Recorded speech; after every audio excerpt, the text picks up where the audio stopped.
It's time to buy or sell. Tell him to sell! It's Texans Stock Up, Stock Down on the Drive with Stoerner and Hughley. I pump those numbers up. Those are rookie numbers in this racket. Yeah, almost, big voice guy, almost. Because this is no longer Texans Stock Up, Stock Down. Same concept. Don't put them in a box now. Sorry, voice guy. Same concept, doing the same thing ultimately, but obviously the Houston Texans, their 2024 football season has come to an end. There are 2 squads remaining. We're doing a little NFL playoff edition of Stock Up, Stock Down today on the Drive with Stoerner and Hughley, and I want to get the negative out of the way like I typically like to do. Give me that bad news first, good news later. And let's start with the former NFL quarterback Clint Stoerner. Clint, as you take a look back at where we have gone and how we've gotten to where we are to the Super Bowl and looked at these NFL playoffs, give me a stock down from what you've seen. Well, I'm going to go with a couple of guys, and both of them are quarterbacks for me. C.J. Stroud here locally. I'll be quick with C.J. We just got through discussing, what's going on with C.J. And the stock down from last year the stock is definitely down from last year. Oh no! To this year. Discussed at length. My other stock down, boys, is Sam Darnold. Damn, Sam. Sam Darnold had the NFL free agency in 2025 literally in the palm of his hand. He had it right by the old gonads, boys. I mean, he was fixing to. Now, I don't think he was going to get what these second contracts are coming for the top quarterbacks in the league. I don't think he's going to get 50 or 60 million. He was on top of the world week 17. On top of the world, literally, they were lifting him up and throwing water on him. He was going to get upwards of 30, maybe even $40 million. And maybe he still does. I don't know. But them last 2 games. Who was that? Detroit, where Dan Orlowski said he missed 5 touchdown passes in the game. Yep.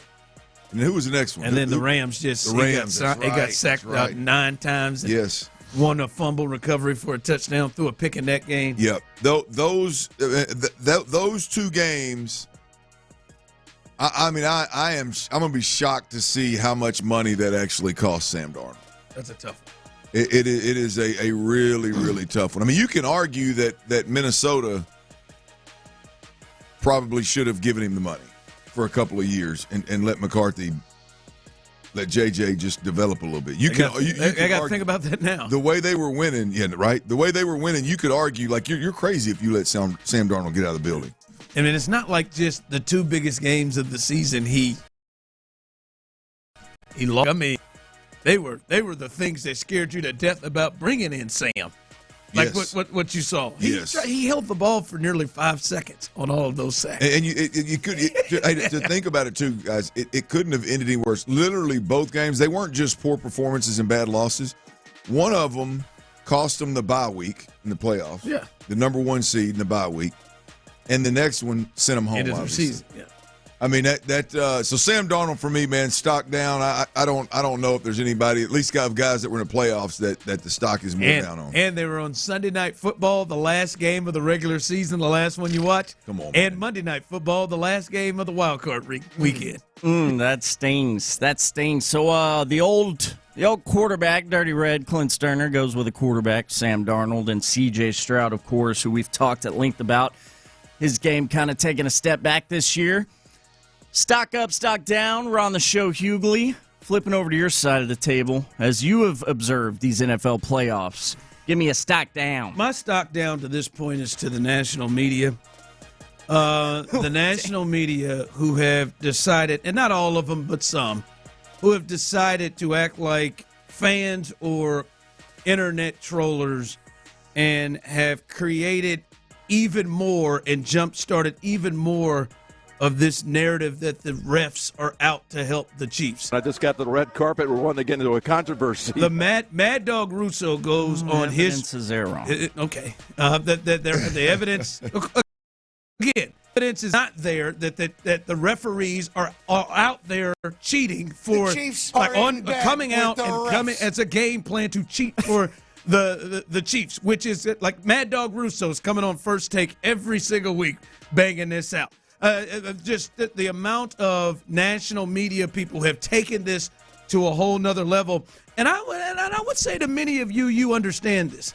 Just like the likes of Carl Ravage, Joe Buck, Joe Davis, any of those guys, Brian Anderson, every time they did an Astros game, they would repeatedly just bring up the cheating scandal to try to make it seem like the Astros were still wink, wink, nod, nod, still cheating after that, and kept bringing it up for no reason when they knew that wasn't happening no more, and they kept creating that and making that a bigger story amongst fans and amongst people when it really wasn't. It feels huge. And that was with some real cheating.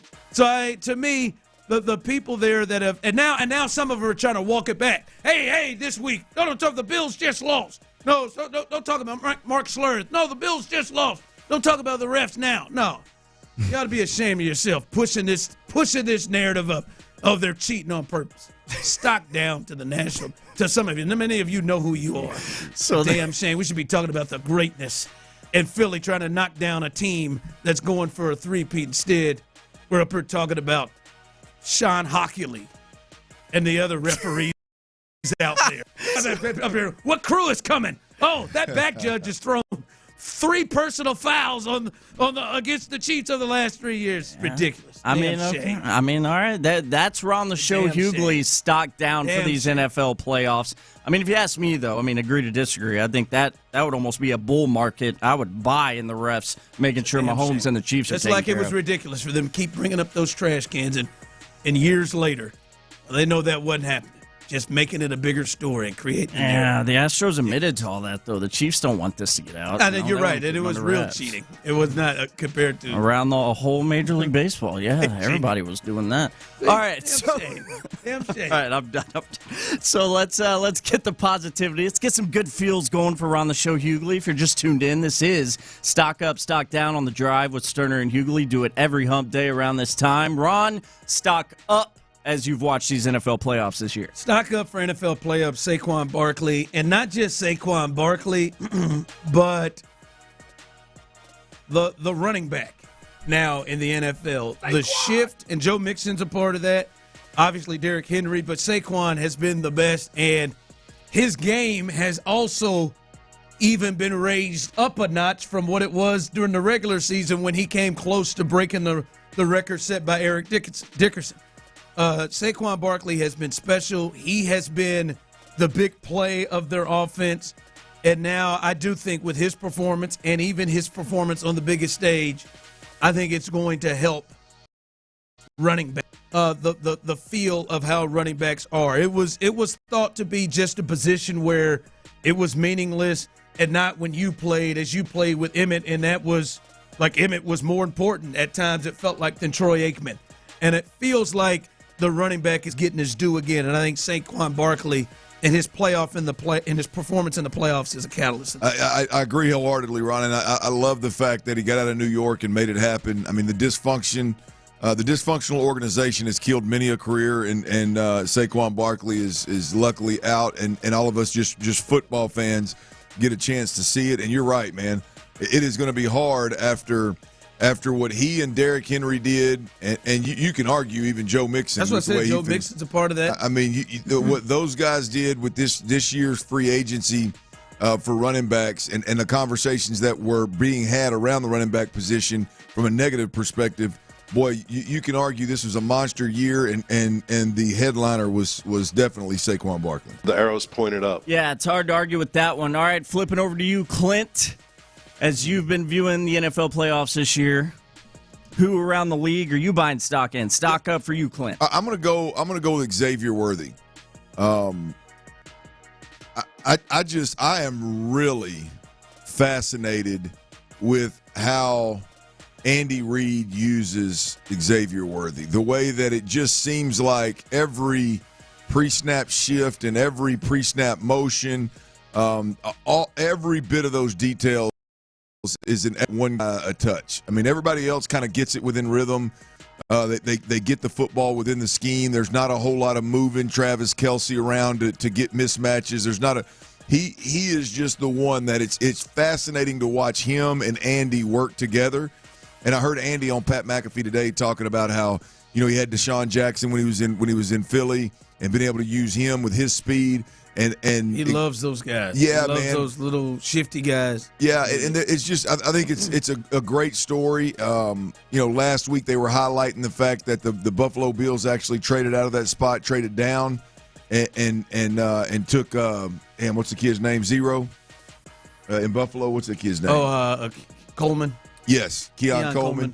They traded down and let the Chiefs get Xavier Worthy, and they took Keon Coleman, and you clearly saw who the better player was in that particular game.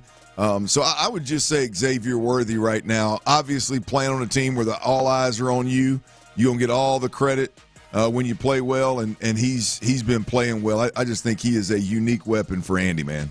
Yeah, he's – and it was weird, though. It was kind of touch and go at the beginning, right? And the other part is, the crazy thing is, outside of that catch he went up to go get, it hadn't been looked at as him being downfield to be able to do stuff. And that's what you thought he was going to do coming out of Texas and going downfield and being a big threat that way. He's more side to side, crossing and doing things like that, letting him get the beats. Yeah, it's been a hell of a turnaround.